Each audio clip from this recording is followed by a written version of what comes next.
Hey guys, welcome back. I'm Mediocre Gamer Man. So, I'm gonna go ahead and let you guys know I am a terrible perfectionist.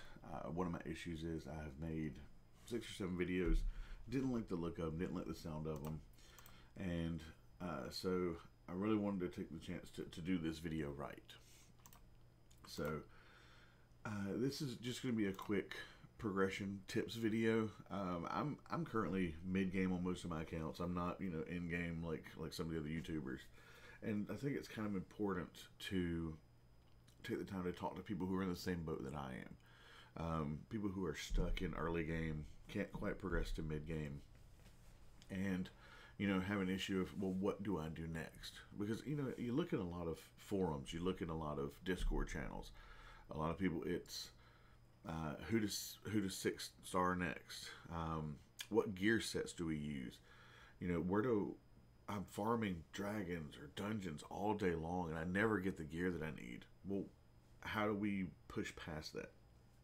And so, I've got a couple of tips for you guys that I've learned.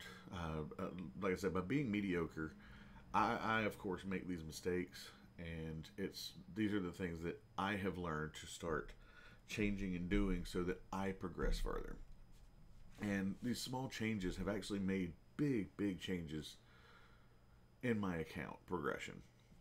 So let's start off first with probably the most important tip that anyone can tell you in Raid Shadow Legends. Just like a lot of games of this style, it's very easy to get sidetracked. You get the new shiny.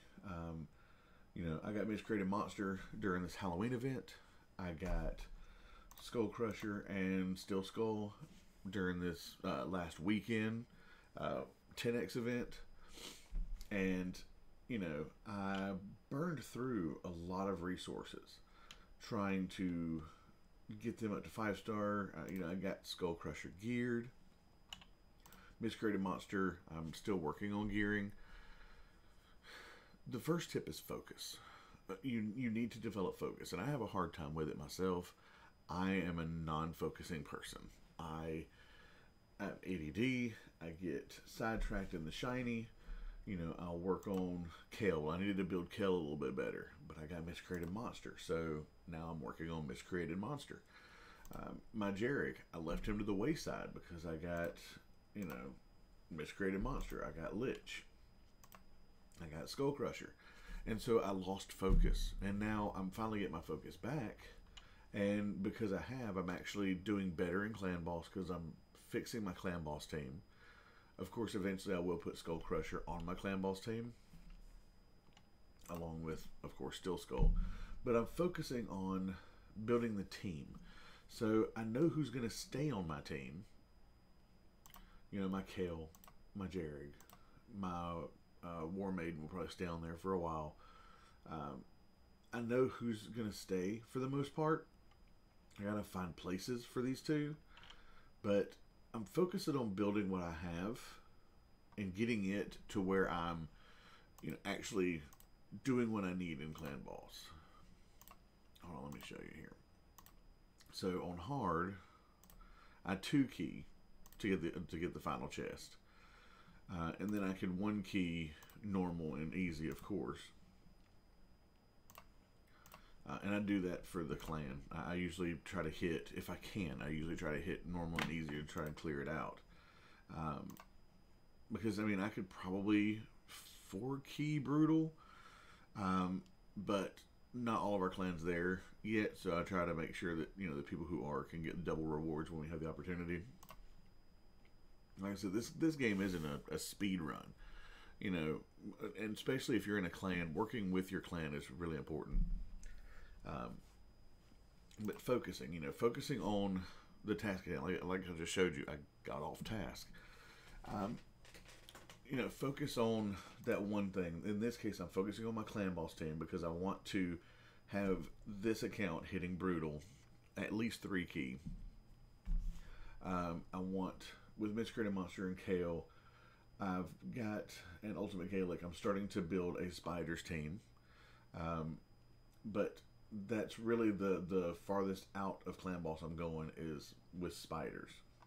I'm working on, with Mediocre Monster, my clan boss team can work in other dungeons. So as long as I get my clan boss team to where I need it, that team should work in other dungeons. So focusing on that one team is going to progress my account faster than getting a whole bunch of different champs built. So that's tip number one. Really super simple. It's just something that I didn't do for a long time and I regretted. So focus. Maintain a focus and it will progress your account a lot faster than you realize.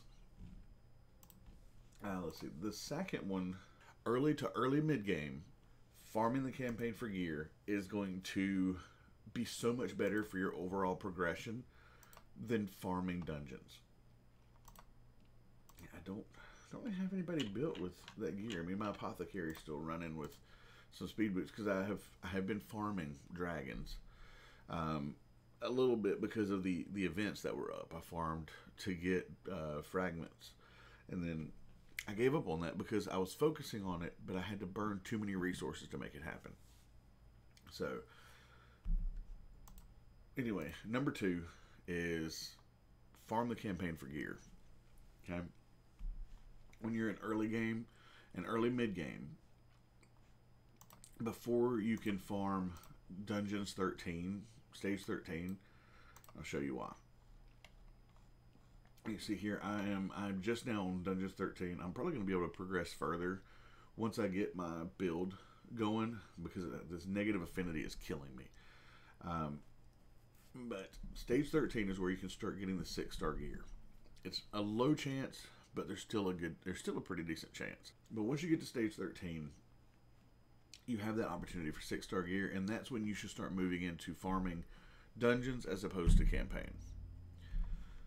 Get you campaign gear to progress you to that Stage 13 point, and then work the dungeons to get you the better gear. Because if you go into, I don't know why I just went to Clan Boss. If you go into, let's say you need that lifesteal gear, and you're only able to farm, like I was for a long time here recently until I got Mediocre Monster, I was only able to farm Stage 7. I have the chance to get 3 to 5, at a medium chance to get 5-star. The problem isn't the star level. The problem is the gear that is available.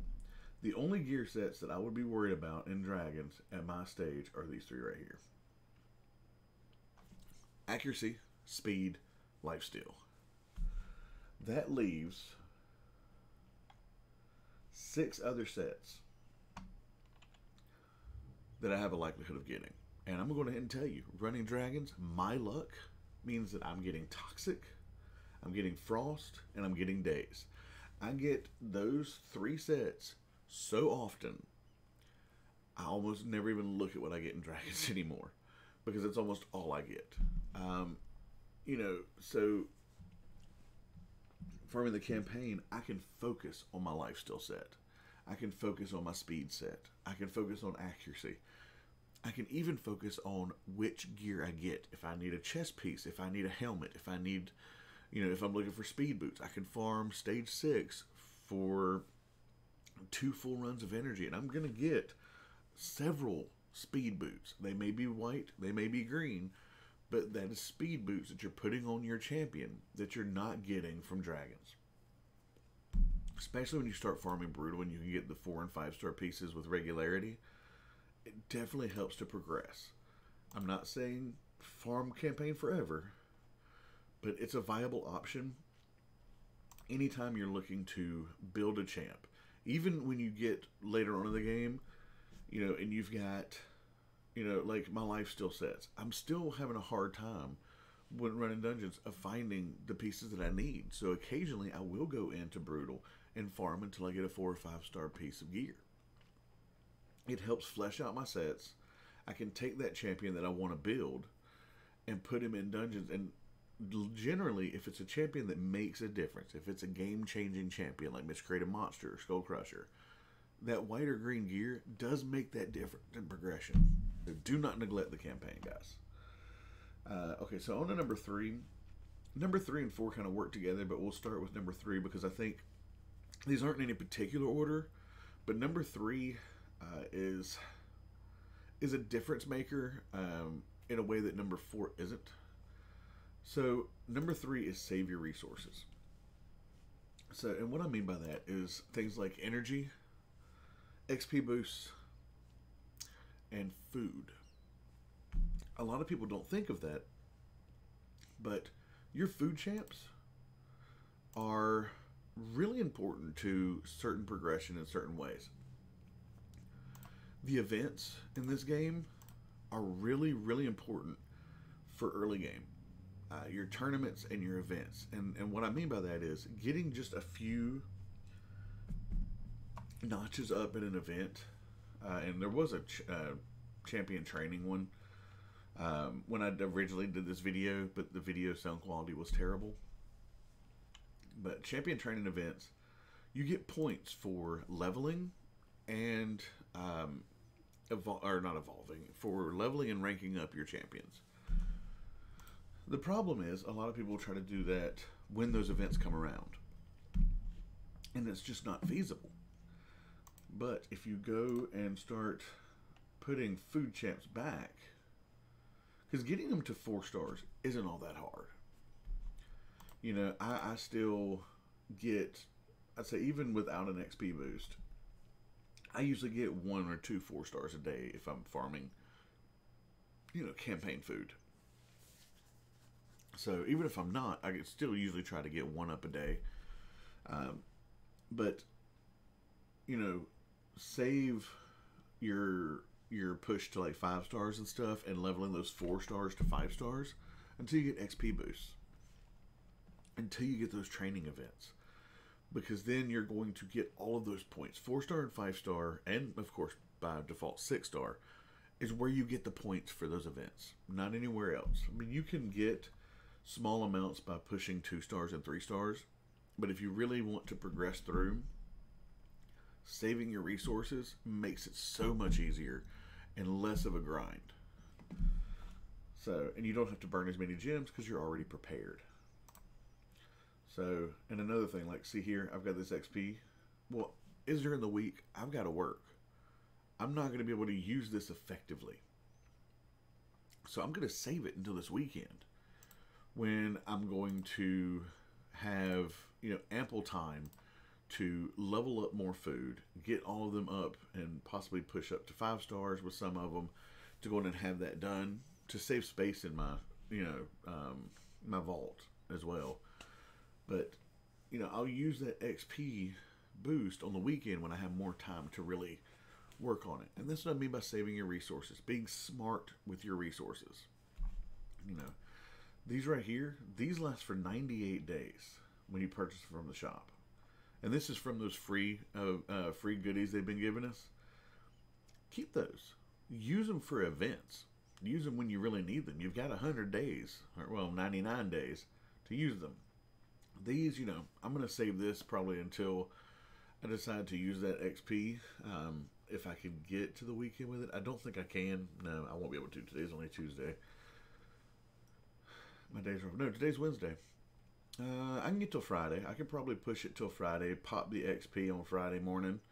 I mean, I still have to work, but the XP is going to last all weekend. So, save my resources.